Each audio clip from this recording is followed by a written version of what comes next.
Hey traders, Raghee here, and in this recap video we're going to tackle a topic that I just finished covering in the member webinar after the market closed. And two of the questions were, hey Rag, what's the setup in Facebook and Microsoft, or what do you think about earnings? And so I said, look, this is a really easy call. Number one, I only want to trade stocks that are already in clear uptrends into earnings, so we can play what's known as the run into earnings. If I'm looking for a market to run, that means I need clarity. So I'm never going to trade, because I'm a directional trader, I'm never going to trade a choppy market into earnings. If a market's in chop, great, but it's not going to be something that will be on my watch list. There are other strategies that you can deploy, but I'm not going to do it. So I look at a window of 1 month before earnings. So this is the earning date. That's 1 month before.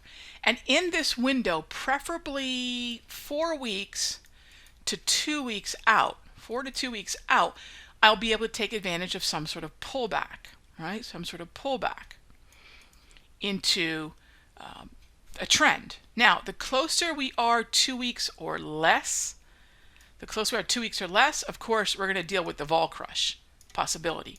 And vol crush is just a fancy way of saying you're overpaying for an option, so you better really be right. Otherwise, you've already overpaid for this thing. Someone better be willing to pay more than you did, and that means you've got to be really right on your play into earnings, right? That's the sentiment in a nutshell. So Facebook is an easy run into earnings buy, but not today, not yesterday. It would have had to have been on a down day into support. Let's take a look at Microsoft. Now, why these two names? Because as a futures trader predominantly, I trade stocks too, but as a futures trader predominantly, names like Facebook and Microsoft are hugely important to futures traders, because these are two heavily weighted names within the S&P and the NASDAQ. So let me mention something else here to futures traders for a moment. If you're a S&P trader and you're looking at the overall daily time frame, and you're a NASDAQ trader and you're looking at the overall daily time frame, and you've got two heavily weighted names going into earnings, and you feel that they could continue higher into earnings, you can't short the S&P, and you can't for sure short the NASDAQ. And this was a part of the conversation. Like I said, big thanks to the members for asking these questions, because when is your window for the Microsoft run into earnings buy? Right here. Again, this is where the window starts.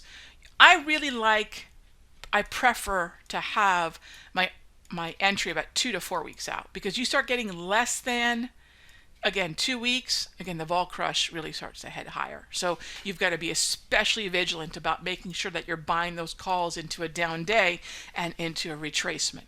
Okay, but if I'm looking at an overall expectation that something like Microsoft or Facebook are going to beat, I can't short the ES, I can't short the NQ. And by the way, why would I? You know, a lot of folks were asking me, can I short the S&P ROG? Can I short the NAS? And I said, look, I can't, right? I can't pick a top. I won't pick a top. I need a setup. And certainly there's a psychology behind new 52-week highs, because most retail traders are momentum chasers, and that new 52-week high is going to get a lot of attention. So keep that in mind. We're still in pullback to buy modes, and certainly Facebook and Microsoft should send these markets higher going into tomorrow. All right, so there's a little bit of breakdown about runs into earnings. You want to keep an eye on those heavily weighted stocks into earnings, because they're going to affect our futures contracts. Dow, S&P, and NASDAQ mostly. Not so much the Russell, because the Russell does not have a high concentration problem where a handful of names or sectors are, weighted very, very heavily, affecting those markets. But NAS, S&P, and Dow, absolutely. Know the top 10 names, track them into earnings, play those earnings if they're in good uptrends with the grab candles. So take a look at those setups for the remainder of earnings, and I'll see you in the next update.